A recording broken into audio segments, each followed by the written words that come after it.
Chapter 23. Remembering My Grandparents. There is something special about knowing your grandparents. It's a very good thing to grow up close enough to your grandparents that you get to know them and they get to know you.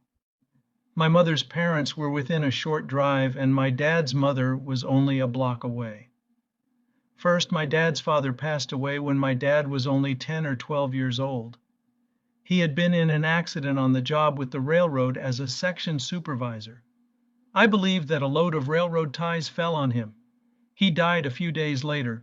My dad's mother, my Grandma Palmer, raised her large family as a single parent. Back as far as I can remember, she lived with my Uncle Max, my dad's brother. My earliest memories of her was when they lived a mile away on Lenover Street. That house is still there. We would visit there often, and we had several family gatherings there, mostly at Christmas.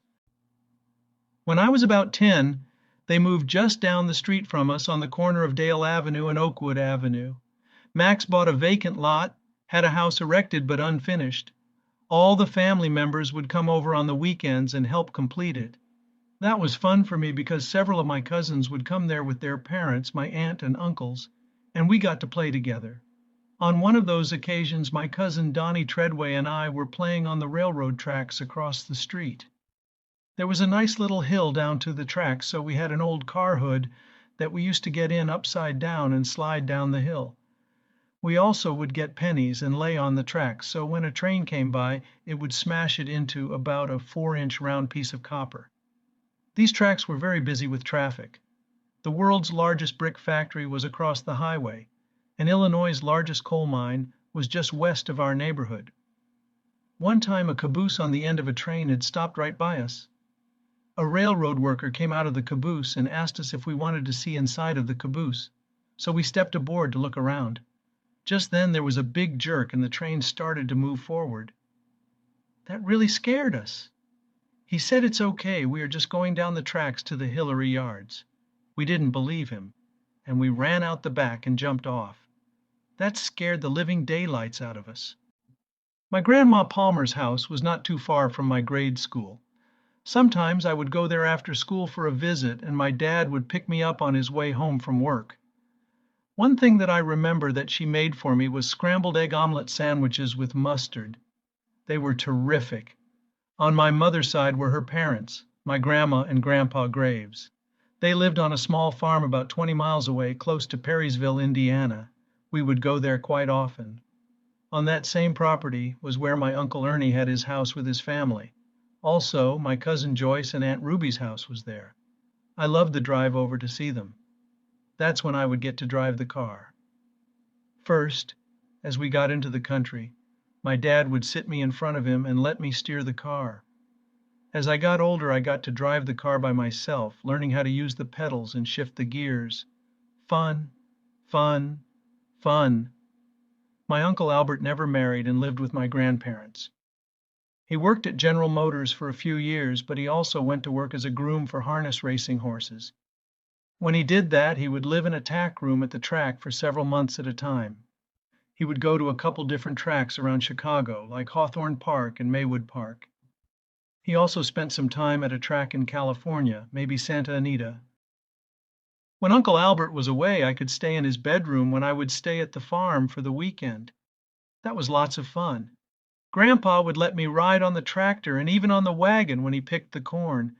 We would go mushroom hunting in the pasture and go down to the park, which was an old county park on their farm, and fish in the creek.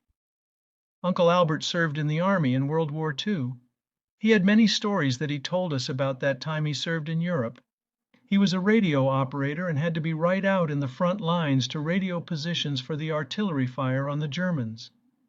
His hearing was damaged from all the loud explosions around him. He set up a ham radio station in his bedroom and he taught me Morse code. Grandma Graves was a wonderful cook. She had many family dinners at the farm for birthdays and holidays. They always had a huge garden and she canned much of the harvest to have year-round. They also had peach and apple trees, and they had a small grape arbor from which she canned jelly. The other great talents of my grandma were that she played the pump organ. She would sit at the organ in the front room and play hymns. Also, she loved to recite poetry.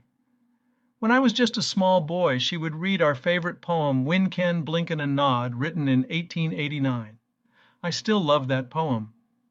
When I was in grade school, Uncle Albert bought a small restaurant out on Fairchild Street, across from Fair Oaks. Grandma Graves would do the cooking at the restaurant and bring in pies that she baked at home.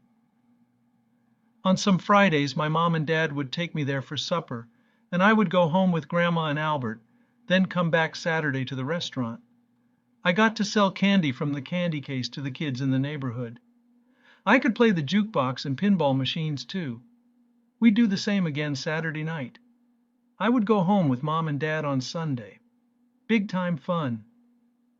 Grandpa Graves was a coal miner when my mom was born. He had developed black lung disease.